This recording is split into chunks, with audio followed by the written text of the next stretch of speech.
Good morning, Alan. Hello, everyone else. Welcome to TARDIS Spider. Today, cocoa, coffee, or sherry. Let's find out what these three things have to do with Doctor Who. Thursday here will be Thanksgiving. My wife and I are going out to dinner with friends. After dinner, we are coming back to our house for cocoa, coffee, or sherry. I thought that sounds kind of catchy. As a YouTuber, everything just melts into your channel.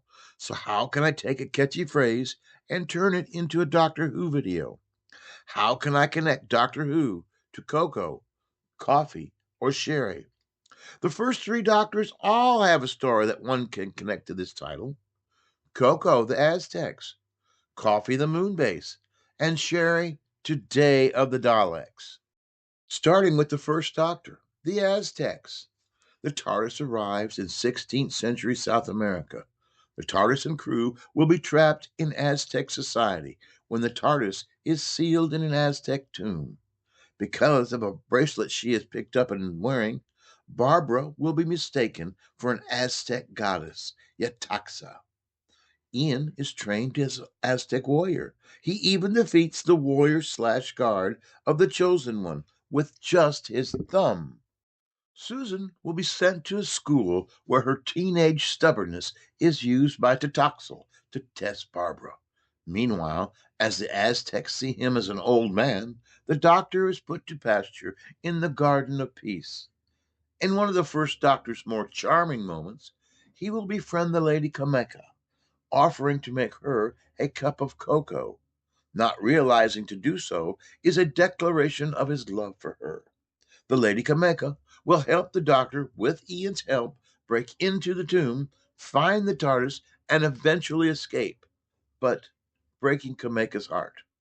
This is a story completely filmed in the studio, but the background artwork and the colorful costumes and makeup, for me, make this a candidate to be colorized. We have had a cup of cocoa. Now, how about a cup of coffee? Jamie, Ben, Polly, and the doctor have a rough landing on the moon. Upon getting things steady, they take a moonwalk, jumping, leaping, experimenting with the moon's lesser gravity. Jamie takes a dramatic leap out of sight only to end up injured near the airlock of a moon base. They have arrived just as a mysterious plague or virus has stricken the moon base. The staff are ill or appear dead. Figures in the shadow, pressure drops are the clues that abound in this first episode. But at the end, we see a Cyberman. Polly screams. The Cyberman lifts up one of the sick men and lumbers out. The doctor, Ben, and Hobson rush in response to her scream. She tells them it was a Cyberman. No one but the doctor believes her. The doctor is given the task of finding the source of the plague. He examines everything: food, water, clothing. While on Earth, the weather is getting completely out of control. Lives and food supplies are in danger.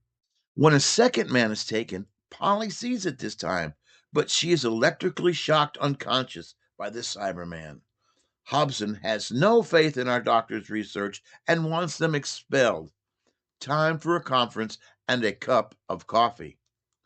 Another man takes sick. The doctor observes this and he realizes that it's the sugar that has been contaminated. Examination proves him right, only to find a Cyberman hiding in the medical bay. The poisoned men are not dead, but under the control of the Cybermen. Polly, Ben, and Jamie fight back. No spoilers. Now the Earthmen, for a moment, regain control of the Graviton and the moon base. But never underestimate the Cybermen. I'm going to leave the rest of the story a mystery. This is a great Doctor Who story, and the laser cannon that is used, this is a first time on BBC television that this effect has been used. I hope you're enjoying this video. If you are, take time to like, take time to subscribe.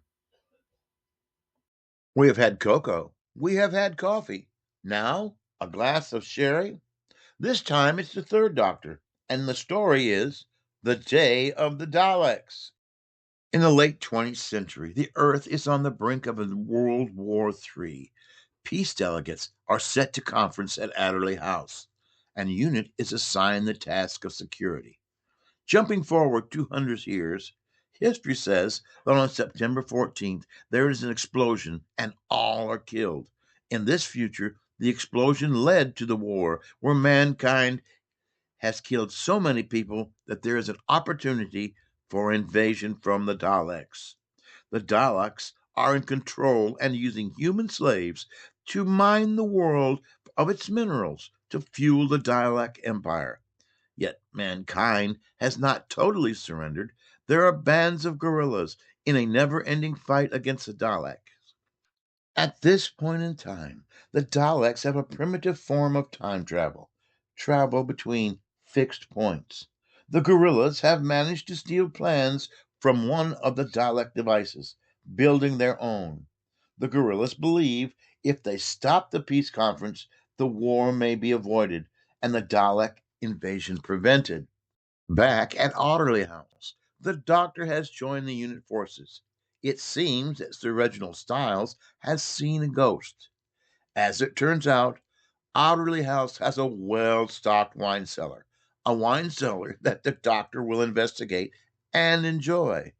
He will have a glass or two of wine, a sherry, well, at least for this video, a sherry. The ghost is one of the gorillas from the future. Events will lead to the Doctor and Joe time traveling to this future, learning both the Dalek plans and the plans of the gorillas, where they will sort out the truth of the future's history. Joe and the Doctor will travel back to the 1970s to stop the gorillas from their plans. Only they are followed by the Daleks, and a battle will break out between UNIT and the Daleks. Will a peace conference happen? Will the war be stopped? And what about Otterley House and the Daleks? So, we have had cocoa in the Aztecs, coffee in the moon base, and sherry, or at least wine, in the day of the Daleks. Three very good stories, one from each of the first three Doctors, and three different stories in three different ways. The Aztecs is a complete story from the 1960s. The Moonbase is a story that has two lost episodes that have been brought back through animation. And The Day of the Daleks is a masterpiece of upgrading the special effects. This story is so good that it went from a 6 or a 7 out of 10 to a 9 out of 10 with the modernization. So enjoy any or all of these Doctor Who stories. Enjoy your journey through time and space, and good night.